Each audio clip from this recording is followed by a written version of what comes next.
আসসালামু আলাইকুম প্রিয় ভিউয়ার্স, কেমন আছেন? আলহামদুলিল্লাহ আমি ভালো আছি।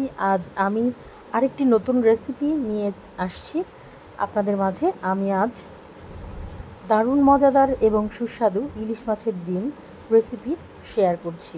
আমরা যারা মধ্যবিত্ত রয়েছি তাদের যদি একটু টেকনিক করে সংসার না চালানো হয়, আসলে মাস শেষে অনেক হিমশিম খেতে হয়।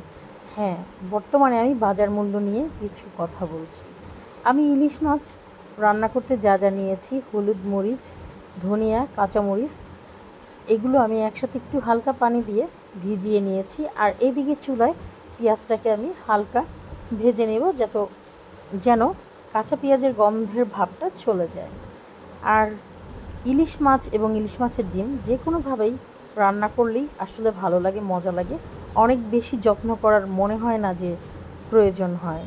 সো আমি যেটা বলতেছিলাম সেটা হচ্ছে, আমরা বর্তমান সময়ে ইলিশ মাছের ডিমগুলো অনলাইনে দেখছি এবং ইলিশ মাছের ডিম প্রতি কেজি হচ্ছে ৩৮০০ থেকে ৪,০০০ টাকা। তো আমি আসলে অনলাইনে অর্ডার করতে গিয়ে ক্যান্সেল করেছি, কারণ ১ কেজি ডিমের দাম আমাদের মতো সাধারণ মধ্যবিত্তদের জন্য মনে হয় ৩৮০০ টাকা বা ৪,০০০ টাকা অনেক।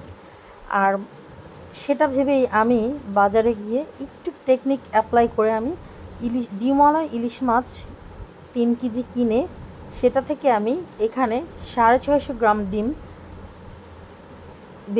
ডিম হয়েছে এবং সেই সাথে ইলিশ মাছ তো রয়েছে। আর যার ইলিশ মাছের বাজার মূল্য ছিল ১৮০০ টাকা। মাশাল্লাহ, আমি বলবো আমি অনেক ভালো একটা টেকনিক অ্যাপ্লাই করেছি। আমার মতো যারা সাশ্রয়ী হিসাব করে থাকেন তাদেরকে বলবো এরকম অ্যাপ্লাই করতে পারেন। অনেক কিছুর ক্ষেত্রে আমরা যদি এরকম হিসাব করে থাকি মনে হয় না যে খারাপ হবে। যাই হোক, আমি ইলিশ মাছ রান্নার ক্ষেত্রে সবসময়ই ডিম রান্নার ক্ষেত্রে সবসময়ই গরম পানি অ্যাড করি, অথবা তরকারিটা কষানোর পর আমি সেখানে পানি সিদ্ধ হওয়ার পর ডিমগুলো ছেড়ে দিই। বাট আজকে তার ব্যতিক্রম করেছি, কারণ আমি ডিমটা পরিষ্কার করে ডিপে রেখে দিয়েছিলাম এবং ওই ডিমটাকেই ঢেলে দিয়েছি।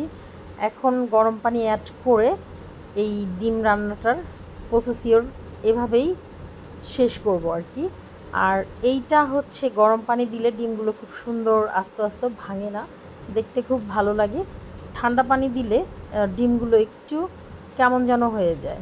সো আমার ইলিশ মাছের যে রেসিপিটা শেয়ার করলাম, আপনারা চাইলেও এটা করে নিতে পারেন এবং আমার টেকনিক অ্যাপ্লাই করেও ইলিশ মাছ এবং ইলিশ মাছের ডিম দুইটাই পেতে পারেন।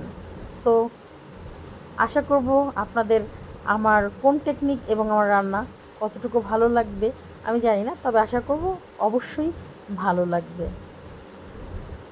সবাই যারা আমার চ্যানেলে নতুন তারা প্লিজ সাবস্ক্রাইব করে দিবেন, লাইক, কমেন্ট, শেয়ার করে পাশে থাকবেন। আজ আমার ইলিশ মাছের ডিম রান্নার ভিডিও এখানেই শেষ করছি। পরবর্তী ভিডিও দেখার দাওয়াত রইল। আল্লাহ হাফেজ।